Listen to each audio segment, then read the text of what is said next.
Bonne conférence à tout le monde, à toi Aurélien.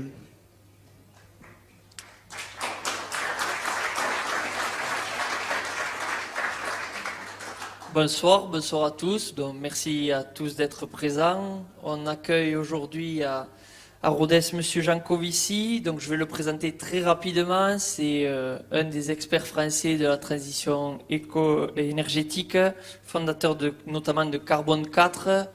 On entend beaucoup parler de démarches de bilan carbone. Voilà, ça en fait partie. Il est aussi fondateur et président de The Shift Project. C'est avec pour objectif de réduire la dépendance de notre économie aux énergies fossiles. Alors le sujet que je vais évoquer devant vous, il a trois déterminants, on va dire. Un déterminant changement climatique, un déterminant énergie, un déterminant agriculture. Alors on peut prendre un triangle par n'importe lequel de ces trois côtés au début. On va commencer par parler de climat. C'est quelque chose qui en fait est connu depuis assez longtemps. Dans 2 ans, on va célébrer le bicentenaire de la découverte de l'effet de serre par Joseph Fourier, qui avait écrit en 1824 un papier scientifique dans lequel il expliquait qu'il y avait un effet de serre dans l'atmosphère et que ça conduisait l'atmosphère, enfin la planète à être un peu plus chaude que si cet effet n'existait pas. Et alors là, je vous montre un journal que, vous voyez, paru en 1912, un journal néo-zélandais, une petite brève scientifique là dans un coin, dans lequel il est expliqué que avec tout le charbon qu'on brûle, eh bien, on met beaucoup de CO2 dans l'atmosphère et que ça va conduire le climat à se modifier. Oui, 1912. Donc, l'effet de serre, la caractéristique des gaz à effet de serre que je vais vous expliquer dans 30 secondes à réchauffer le climat, c'est de la très vieille science. Ce qui est plus moderne, c'est d'avoir compris les implications sociétales que cela veut dire et les conséquences que cela pourrait avoir. Pendant longtemps, on s'est dit que ce n'était pas vraiment un sujet. Et l'énergie qui permet au système climatique de fonctionner, c'est l'énergie soleil. Le soleil, c'est une très grosse bombe thermonucléaire permanente. Donc heureusement que l'énergie nucléaire ça existe, sinon on serait tous morts dans cette salle. Celle-là, elle se produit loin, donc on n'a pas beaucoup à la redouter. Et ça nous envoie donc de l'énergie en permanence sous forme de rayonnement qui s'appelle de la lumière. Alors cette lumière, elle passe très facilement à travers l'atmosphère, sauf pour la partie qui est réfléchie par les nuages ou par les surfaces très réfléchissantes de l'atmosphère, hein, les glaces, les déserts, etc. Et à peu près les 2/3 sont absorbés par le sol. Alors le sol, quand il va absorber cette énergie solaire, il va avoir tendance à chauffer et il va se débarrasser de l'énergie qu'il a récupérée de plusieurs manières. La première manière qu'il a de se débarrasser de son énergie, c'est de chauffer l'air qui est juste au-dessus. C'est un des déterminants de la convection, vous savez, le fait que l'air chauffe et puis ensuite il monte, il grimpe. C'est cette convection qui crée en été les cumulonimbus que vous aimez tant. Et voilà, donc ça c'est une des premières manières que le sol a de se débarrasser de son énergie. Une deuxième manière que le sol a de se débarrasser de son énergie, c'est d'évaporer de l'eau, exactement comme notre peau se refroidit avec la sueur qui s'évapore. Hein.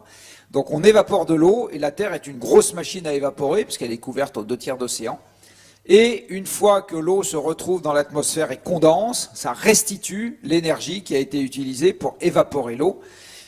Et ça, c'est un flux de restitution du sol à l'atmosphère qui est 3 fois plus important que l'évacuation de la chaleur par le contact.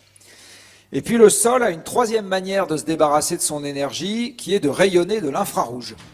Vous savez, l'infrarouge, c'est un rayonnement de même nature que la lumière, mais avec des longueurs d'onde plus grandes. Et typiquement, votre corps en émet. C'est grâce à ça qu'on peut vous voir la nuit avec une caméra à infrarouge dans un endroit où il n'y aurait absolument pas de lumière. Eh bien, le sol, c'est pareil. Le sol, il émet de l'infrarouge. Il est une température qui n'est pas très éloignée de celle de notre corps. Et ce rayonnement infrarouge, il va lui arriver un destin totalement différent dans l'atmosphère de ce qui est arrivé à la lumière visible. Il passe pas. Il passe pas parce que dans l'atmosphère, il y a des gaz qu'on appelle des gaz à effet de serre qui sont en fait des gaz opaques aux infrarouges émis par la surface. Alors vous voyez que dans cette affaire, l'atmosphère, elle récupère par 3 fois de l'énergie par le bas. Elle en récupère une première fois avec le contact, une deuxième fois avec l'évaporation, je ne sais pas si j'arrive à récupérer ma souris, voilà, et une troisième fois par des infrarouges qui sont interceptés. Donc l'atmosphère va récupérer elle aussi de l'énergie, et comme le sol, elle va chercher à se débarrasser de cette énergie, parce que les systèmes physiques aiment bien être à l'équilibre et se débarrasser de l'énergie qu'ils reçoivent. Alors l'atmosphère n'a qu'une seule manière de se débarrasser de son énergie, c'est elle aussi de rayonner de l'infrarouge. Elle va en rayonner dans tous les sens, et notamment, il y en a une partie qui retourne au sol, et donc le sol, à cause de l'effet de serre, est chauffé une deuxième fois par rapport à une situation où il n'y aurait pas de gaz à effet de serre dans l'atmosphère. Si l'atmosphère terrestre était totalement transparente aux infrarouges émis par la Terre, la température moyenne sur Terre serait environ 30 degrés inférieure à ce qu'elle est aujourd'hui. Donc il n'y aurait probablement pas d'eau liquide sur Terre, ou très très peu, et donc vous ne seriez pas dans cette salle, et moi non plus, parce que la vie telle que nous la connaissons n'existerait pas. Sans eau liquide, il n'y a pas de vie. Donc l'effet de serre naturel est parfaitement bénéfique à la planète, et ce qui est en cause en ce moment, c'est son augmentation rapide. C'est la modification qui va poser problème. Alors cette modification, d'où elle vient? Alors pardon. Quand on ne touche pas au système, eh bien, il se met à l'équilibre. C'est-à-dire que vu de l'espace, il y a autant qui rentre que d'énergie qui rentre que d'énergie qui sort. La modification qu'on va faire, c'est de mettre dans l'atmosphère des gaz à effet de serre avec toutes nos activités modernes. On verra un peu plus ça en détail. Et du coup, on rend l'atmosphère encore plus opaque aux infrarouges qu'avant. Donc, le rayonnement a encore plus de mal à quitter l'atmosphère pour aller vers l'espace, et il y en a une encore plus grande partie qui est interceptée par l'atmosphère. Du coup, ça réchauffe encore plus le sol, et le sol, il va se réchauffer jusqu'à temps que... Pardon, quand le sol se réchauffe, du coup, le rayonnement qu'il émet va augmenter. Et le sol va se réchauffer jusqu'à temps que le surplus de rayonnement qu'il émet équilibre à nouveau ce qu'il a perdu à cause de l'augmentation de l'opacité de l'atmosphère. Alors les gaz qui viennent perturber l'équilibre dans l'atmosphère, les voici. Vous avez du CO2, dioxyde de carbone, vous avez du méthane, on va voir d'où ça sort, et après vous avez d'autres gaz, notamment un gaz qui joue aussi un rôle, enfin ou plus exactement qui est lié aux activités agricoles, qui s'appelle le protoxyde d'azote. Alors ces gaz à effet de serre, d'où est-ce qu'ils sortent? Une partie du CO2 vient de l'exploitation du charbon, une partie du CO2 vient de l'exploitation du pétrole, le fait de brûler du pétrole crée du CO2. Une partie vient de l'utilisation du gaz. Vous avez la déforestation. Alors la déforestation, c'est un processus amont de l'activité agricole, et c'est essentiellement du défrichement de surfaces qui sont couvertes de forêts pour en faire des surfaces cultivées. Ensuite, vous avez le méthane qui a plusieurs origines, dont des origines agricoles, j'en reparlerai tout à l'heure, et enfin vous avez le reste. Alors ce que vous remarquez sur cette courbe, c'est que ça fait 1 siècle et demi que les émissions de gaz à effet de serre augmentent, et que pour le moment, absolument rien n'a entravé leur progression. Le drame dans notre affaire, c'est que ces gaz à effet de serre, et en particulier le CO2, une fois qu'on les a mis dans l'atmosphère, ils n'ont strictement aucune envie de s'en aller. Et c'est particulièrement vrai pour le CO2, dioxyde de carbone, qui, comme tous les oxydes, est une molécule extrêmement stable. Et une fois que le CO2 est dans l'atmosphère, il n'a aucun processus spontané d'épuration. Donc tant qu'il reste au milieu de l'atmosphère, il est éternel. Il ne s'en va pas. Pour que le CO2 accepte de s'en aller de l'atmosphère, il faut qu'il revienne au contact de la surface. Et au contact de la surface, il peut lui arriver l'une des deux choses suivantes. Il peut être capturé par un brin d'herbe aveyronais. Voilà, donc ça c'est la photosynthèse. Et à ce moment, il sort de l'atmosphère. Ou bien, il peut se dissoudre dans l'océan. Et ça, c'est un phénomène de vase communicant. Il y en a une partie qui passe de l'atmosphère dans l'océan. C'est des processus qui sont très très lents. Et alors du coup, le drame de notre affaire est le suivant.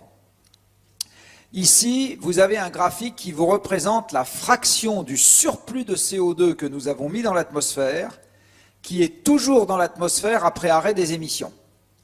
D'accord? Donc avec nos émissions, on a rajouté du CO2 dans l'atmosphère. Un jour, on arrête, quelle qu'en soit la raison. Et à ce moment-là, on regarde qu'est-ce qui se passe pour ce surplus de CO2. Eh bien, ce graphique vous donne la réponse. Un siècle après arrêt des émissions, vous avez 40% du surplus de CO2 qui est toujours dans l'atmosphère. Un millier d'années après arrêt des émissions, vous avez 20 à 30% du surplus de CO2 qui est toujours dans l'atmosphère. Et 10 000 ans après arrêt des émissions, vous avez 10 à 15% du surplus de CO2 qui sera toujours dans l'atmosphère. Donc là, je suis en train de vous dire que l'état de l'atmosphère tel qu'il était avant le début de l'utilisation des combustibles fossiles est perdu à jamais pour le temps qu'il reste à vivre à l'humanité. Hein? Plus jamais. Et à cause de ça, la dérive climatique qui en découle est pour partie irréversible aux mêmes échelles de temps. Donc je suis en train de vous dire que le climat de l'an 2000, vous ne le reverrez jamais. Et même le climat de l'an 2020, il va disparaître et on ne le reverra jamais. La dérive climatique à partir de maintenant, elle est pour toujours. Le climat va être instable, plus ou moins, pour ce qu'il reste à l'humanité à vivre, si on considère que l'humanité peut encore vivre 10 000 ans, ce qui est peut-être beaucoup, je ne sais pas. Alors parlons de COP. COP. Et ce que vous voyez sur ce graphique, c'est que avant qu'il y ait des COP, ça évolue exactement de la même manière qu'après qu'il y ait des COP. Exactement pareil. La COP 1 a eu lieu en 1995. Donc la COP 1 a eu lieu en Allemagne. Et à l'époque, c'est Angela Merkel qui l'a accueillie.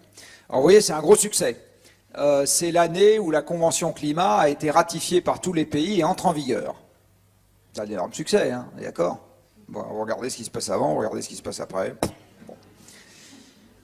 Après, il y a le protocole de Kyoto, qui est toujours un gros succès, puisque à ce moment-là, les pays dits riches, c'est-à-dire les pays de l'OCDE, prennent l'engagement de baisser leurs émissions en valeur absolue.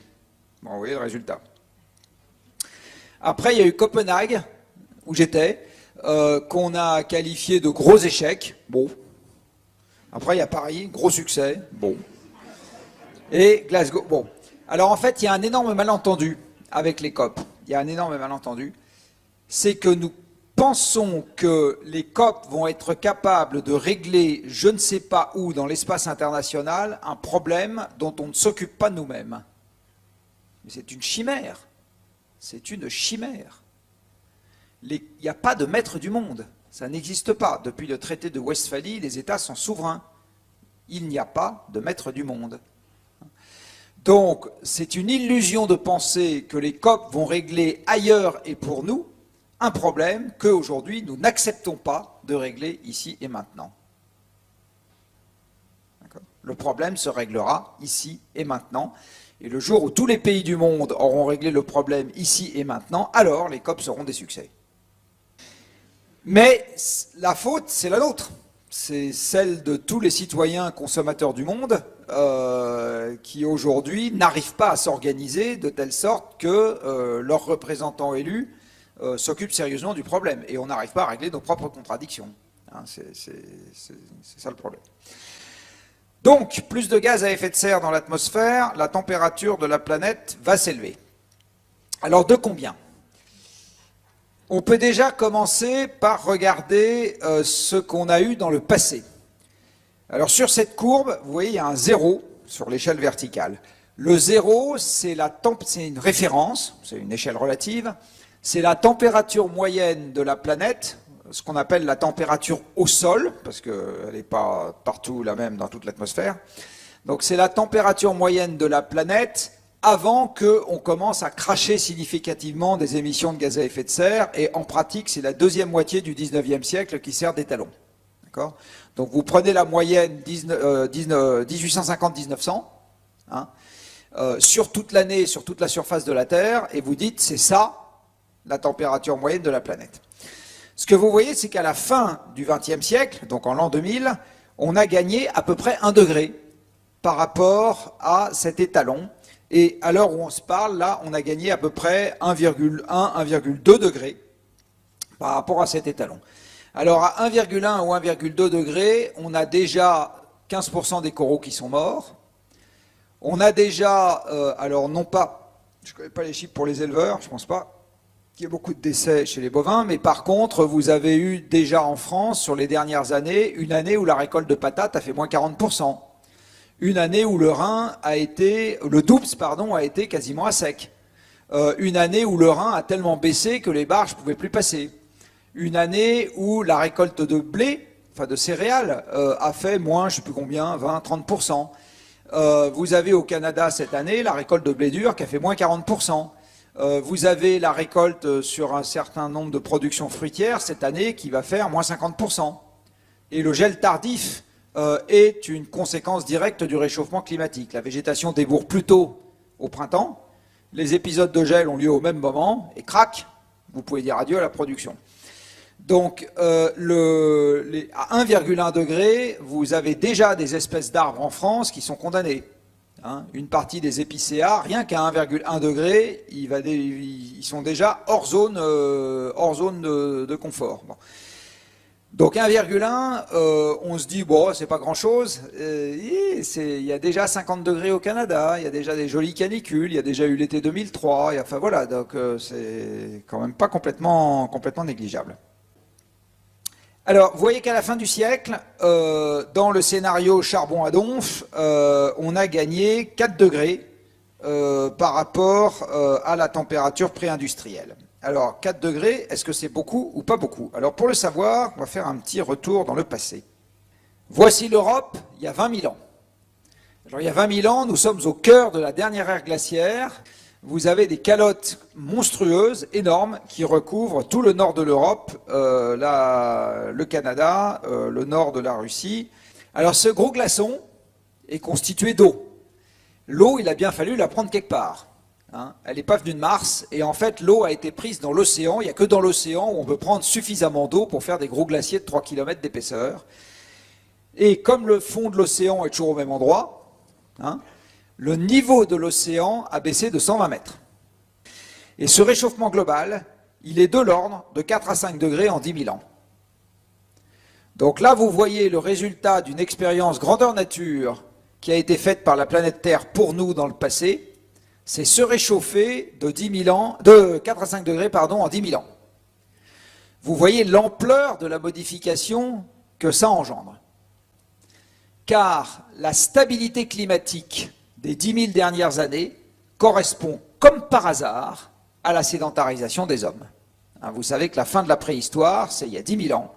C'est-à-dire, il y a 10 000 ans, nous sortons d'une civilisation de chasseurs-cueilleurs nomades à une civilisation où c'est plus nécessaire de se balader au cours du temps, puisqu'au cours du temps, le climat reste constant, et donc on peut commencer à développer une agriculture et à la perfectionner au fil des civilisations, processus dont nous sommes les lointains héritiers.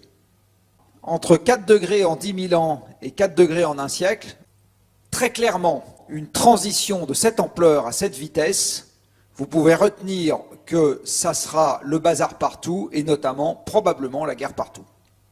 Mais au sens premier du terme, c'est-à-dire que les gens vont se taper dessus. C'est très exactement ça qui nous attend, je pense, si on mène l'expérience à son terme. Et vous voyez que dans un monde qui se serait réchauffé de 4 degrés par rapport à aujourd'hui, il y a à peu près 2 milliards d'individus, l'Asie du Sud-Est, l'Inde, etc., qui se retrouvent dans des endroits où plus de la moitié de l'année, vous ne pouvez pas travailler en extérieur. Et en particulier, vous ne pouvez pas avoir d'agriculture.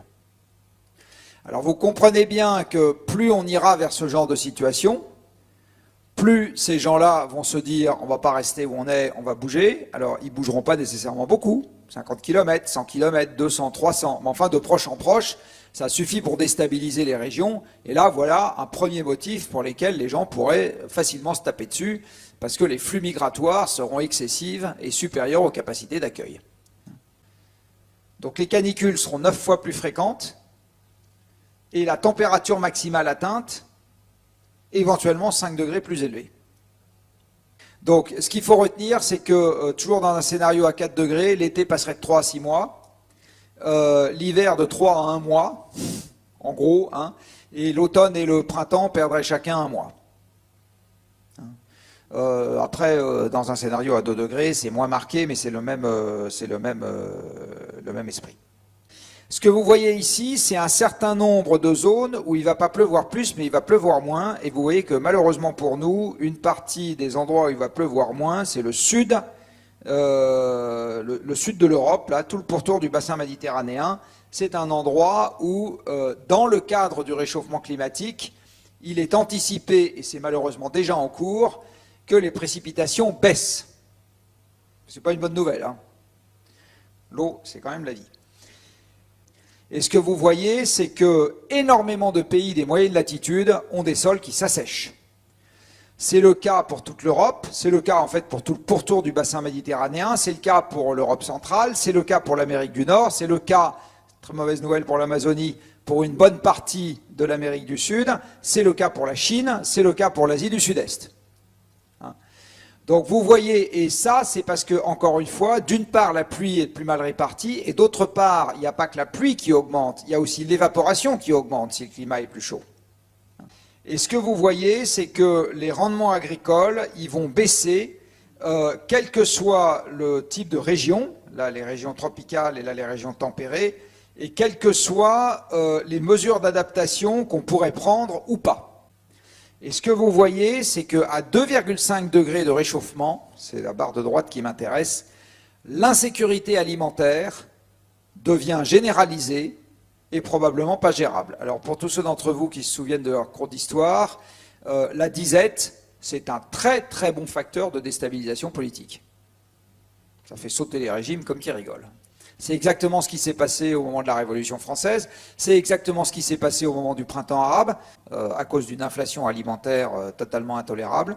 À partir du moment où les gens qui ont l'habitude d'avoir à manger commencent à avoir des vrais problèmes d'accès à l'alimentation, eh bien, on peut attendre des choses qui ne sont pas nécessairement très sympathiques. Ce qu'on sait par contre, c'est quelle est l'ampleur de l'effort à faire si on veut limiter le réchauffement à une valeur donnée.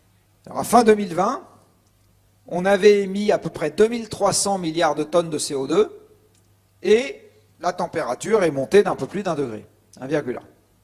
Et donc, si on veut respecter l'accord de Paris, ça veut dire que d'ici à la fin du XXIe siècle, on ne peut pas émettre plus de 3000 milliards de tonnes au total, en cumulé, mais dont 2300 ont déjà été émises. Donc ça veut dire qu'il nous en reste 700 à émettre. Donc dans les 80 ans qui viennent, on a collectivement, les humains sur cette planète, 700 milliards de tonnes à émettre. Ça veut dire qu'une personne qui a 80 ans aujourd'hui, en moyenne sur Terre, a émis 10 fois plus que ce que mon bébé qui naît aujourd'hui aura le droit d'émettre au cours de sa vie. C'est ça, l'accord de Paris. Alors maintenant, vous comprenez pourquoi c'est illusoire d'attendre des COP qu'ils aillent régler le problème à notre place. Ils ne le feront pas à notre place. Donc ils vous disent, d'accord, ouais, ok, ils disent ce qu'ils veulent, mais ils ne le feront pas. Même en se limitant à 2 degrés, c'est donc un effort absolument titanesque qui passe notamment par le fait que les émissions sont divisées par 3 au moins entre maintenant et le moment où mes enfants auront mon âge, dans 30 ans. Une division par 3, ça veut dire une baisse de 5% par an. Il se trouve que 5% de baisse sur une année, c'est ce qu'on a eu dans le monde l'année 2020. Donc si on veut résoudre le problème du changement climatique, aujourd'hui, on ne cherche pas du tout à faire redémarrer l'économie, on cherche à se prendre un Covid de plus sur la figure. Moins 5% tous les ans par rapport à l'année précédente. Voilà. C'est ça, les 2 degrés de l'accord de Paris. En gros, ça veut dire quelque part quelque chose qui ressemble à une économie de guerre. Hein, ça veut dire qu'on considère que cet effort-là est tellement important qu'on organise la vie de la société autour de ça. Le choix tel qu'il se présente à nous, c'est celui-là. Il n'y en a pas d'autre, c'est celui-là. Alors ces fameuses émissions qu'il faut diviser par 3, on va maintenant se pencher un peu plus dessus. 20% des émissions planétaires viennent des centrales à charbon. Centrales électriques à charbon. La moitié de ces centrales sont en Chine. Donc dès que vous achetez un truc made in China, vous achetez un truc made in charbon. 8% des émissions planétaires, c'est les centrales à gaz et beaucoup plus marginalement les centrales à fioul. Donc ce que sont en train de faire en ce moment nos voisins belges qui consiste à fermer du nucléaire pour construire des centrales à gaz, ça va à rebours de ce qui fait baisser les émissions. 4% des émissions planétaires, c'est les cimenteries. Dans les cimenteries, vous avez un processus chimique qui consiste à casser du calcaire en 2 morceaux. L'un des 2 morceaux sert à faire le ciment et l'autre morceau, c'est du CO2 qui part dans l'atmosphère.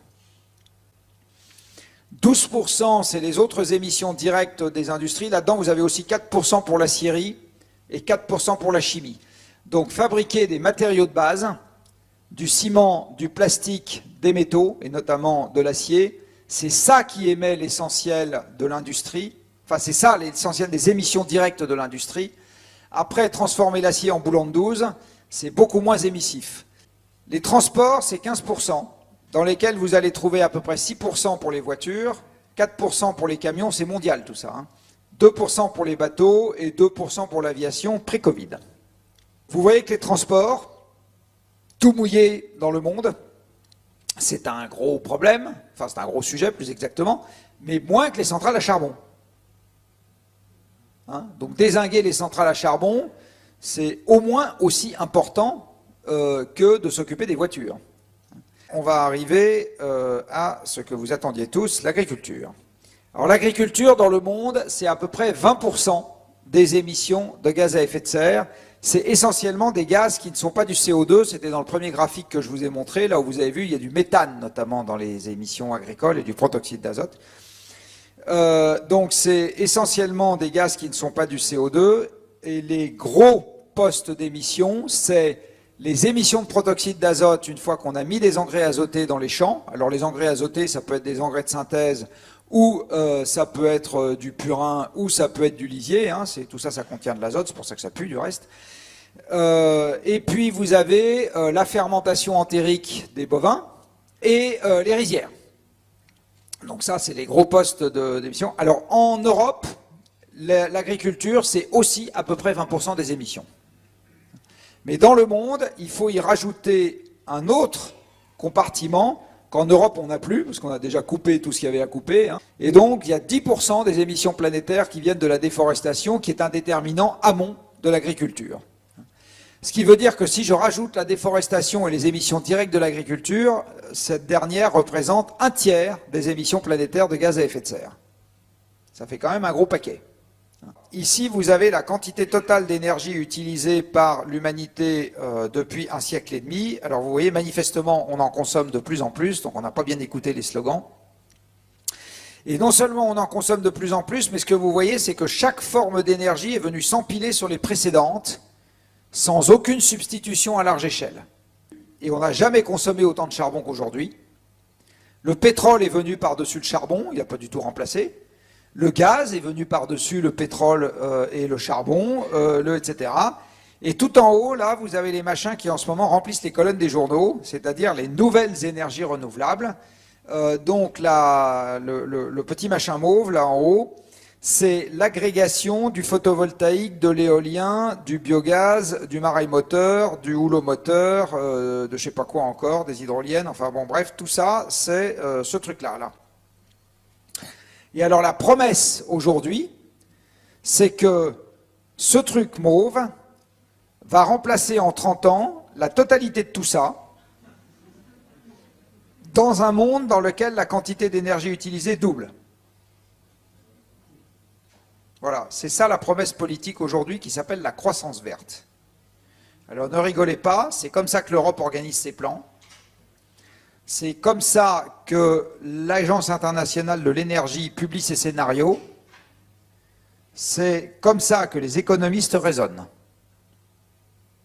Donc je pense que là, vous allez un peu moins rigoler. C'est exactement comme ça qu'en ce moment, le débat s'organise. Voilà. Donc maintenant, je pourrais faire un petit sondage à chaud. Qui y croit? Alors si vous n'y croyez pas, ça veut dire que moins d'énergie fossile, vous comprenez que ça va être moins d'énergie tout court.